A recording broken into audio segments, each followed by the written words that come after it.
Dans cette vidéo, je vais vous expliquer ce qu'est un avatar, à quoi ça sert et comment le déterminer. Alors, un avatar, c'est le portrait robot de votre client type. Alors, quand on dit portrait robot, on a tendance à voir un portrait robot. Un avatar, c'est un groupe de portraits robots.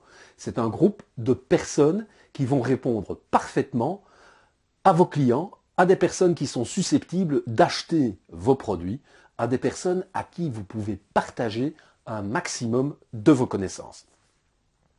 Alors, à quoi ça sert? Eh bien, cela sert avant tout à ajuster notre communication par la suite que l'on va avoir avec ses clients, mais également à ajuster notre produit vers les clients et à faire en sorte qu'on ait un perfect match, une correspondance parfaite entre ce que souhaitent les clients et notre produit. Car vous savez, en marketing Internet, l'idéal est de modifier son produit au fur et à mesure du temps pour qu'il corresponde au mieux au client qui est susceptible de l'acheter et donc d'augmenter les ventes. C'est ainsi qu'on augmente les ventes avec la technique de l'avatar. Mais comment créer un avatar? Alors, un avatar, ça se crée en tenant compte de différentes composantes. L'avatar se construit sur le négatif. Entendez par là que l'avatar se construit sur ce dont les personnes ont peur, sur ce qu'elles n'aiment pas, sur ce qui les freine dans leur parcours. Parce que votre produit va leur permettre justement d'accéder à certaines transformations auxquelles elles n'auraient pas pensé. Le premier point de l'avatar, c'est la question à se poser pour construire son avatar, c'est à qui s'adresse mon produit? À qui dois-je m'adresser? Alors, pour déterminer ce à qui ou ce qui, on va tenir compte de trois éléments. Un élément temporel, un élément d'action, un élément d'émotion. J'entends par là que vous allez déterminer qui, à un moment donné dans le temps, par exemple dans le passé, action a déjà essayé de cultiver des tomates parce que mon produit c'est justement sur la culture ou la bioculture ou la diversité ou la culture sur mon balcon. Donc qui a déjà essayé de faire pousser des tomates et l'émotion et qui s'est royalement planté, qui a été déçu parce qu'il n'a pas réussi son objectif. Un autre exemple, qui maintenant est un entrepreneur et qui ne parvient pas à réussir à avoir des clients, par exemple. Donc, on détermine le qui ou à qui on s'adresse en déterminant trois éléments, un élément temps, un élément action et un élément émotion. Il peut et il doit y en avoir plusieurs. Votre produit, au plus il s'adresse à un nombre de personnes important, au plus vous avez de chances de créer des contacts et de vendre votre produit en masse. Alors, deuxième point à s'intéresser, ce sont les désirs de votre client. Alors, les désirs, on les détermine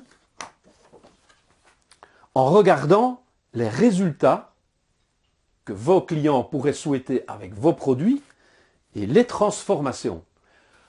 On distingue bien quatre éléments de votre produit. Le premier élément, c'est la caractéristique de votre produit. J'y reviens plus en détail par la suite. Le deuxième élément, c'est les bénéfices de votre produit. Et ensuite, au-delà de ça, il y a des résultats et des transformations. Le résultat que votre client peut avoir avec votre produit doit être un de ses désirs ou sera un de ses désirs. La transformation, par exemple, être libre, et le résultat qui est attendu de votre produit, c'est être riche. Donc, être riche qui permet la transformation d'être libre, de gagner du temps, de passer du temps avec ses enfants, avec sa famille, etc., etc. Donc, ça, c'est résultat et transformation. Cela fait partie des désirs.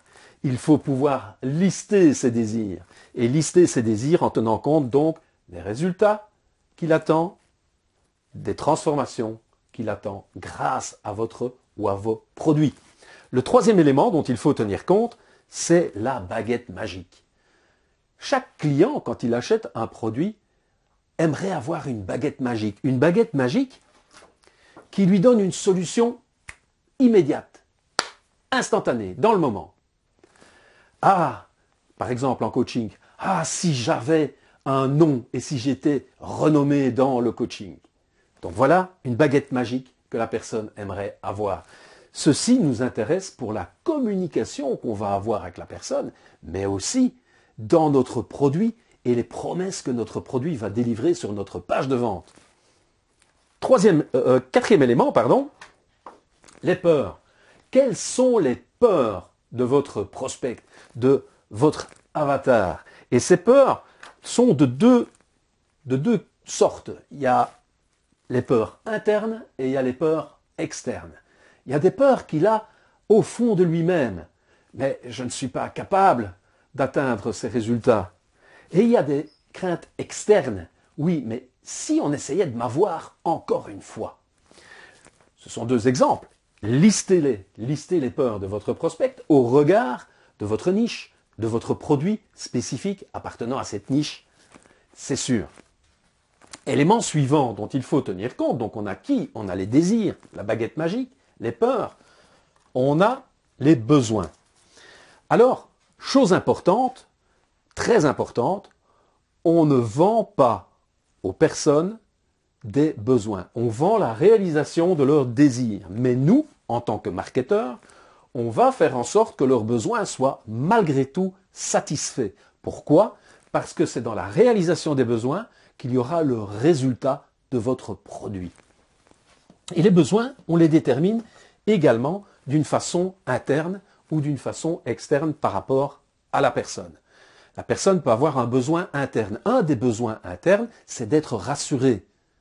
Une personne, quand elle achète un produit, a besoin tout au long du produit que la structure du produit rassure cette personne sur son choix et sur l'objectif qu'elle va atteindre et qui lui permettra de réaliser du résultat ou des résultats et la transformation souhaitée. Besoin externe. Un besoin externe, les gens aiment bien être encadrés. Les gens aiment bien avoir quelque chose à accrocher au mur. Ils aiment bien avoir une qualification. Cette qualification, je suis un grand fan des sites membres, donc des sites dans lesquels les personnes peuvent évoluer et atteindre certains paliers. Un peu comme dans le marketing relationnel, on a argent, bronze, argent, or, etc. Enfin, une graduation quelconque. Les personnes ont besoin d'une graduation pour se raccrocher à ce qu'elles vont pouvoir réaliser par la suite. Ensuite, élément suivant, c'est les frustrations. Quelles sont les frustrations de mon prospect? Quelles sont les frustrations de la personne qui va vouloir acheter mon produit parce que mon produit va pouvoir justement éliminer ces frustrations? Ces frustrations, eh bien, ce sont les échecs passés. La personne a certainement déjà essayé quelque chose. Soyez sûr que lorsque vous vendez un produit dans une niche qui existe déjà et où il y a déjà des personnes qui achètent des produits.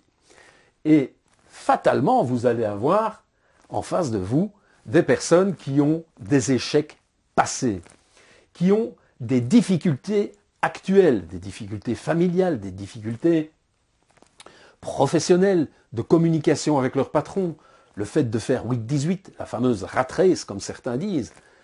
Donc, tenir compte de ces frustrations, les lister. Et le dernier point auquel il faut tenir compte, c'est qu'est-ce qui les garde éveillés la nuit?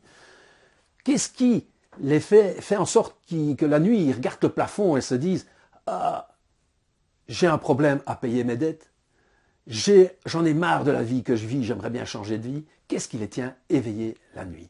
Une fois que vous avez ces 7 éléments, eh bien, vous pouvez à ce moment-là reconsidérer votre communication avec vos clients, avec les prospects, avec les personnes qui vous intéressent. Et aussi reconsidérer votre produit – de façon à ce qu'ils répondent à ces éléments-là. Mais ce n'est pas tout, parce qu'en fait, il y a une seconde partie qu'on verra dans une vidéo prochaine qui est de soi-même s'adapter. Et donc, l'équivalent de l'avatar, pour vous, ce que j'appelle l'adapteur. Et l'adapteur, nous le verrons dans la vidéo prochaine. Sachez que vous pouvez télécharger toutes les informations que je vous ai données sur l'avatar dans un document qui se trouve sur le site avecmoi.be/avatar. Donc, si vous tapez avecmoi.be/avatar sur votre moteur, votre browser, vous allez ouvrir la page qui vous permet de télécharger un document sur l'avatar.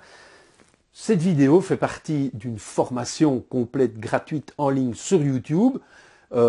Pour cela, inscrivez-vous à ma chaîne et simplement cliquez sur la petite cloche juste à côté pour être notifié de toutes les vidéos suivantes.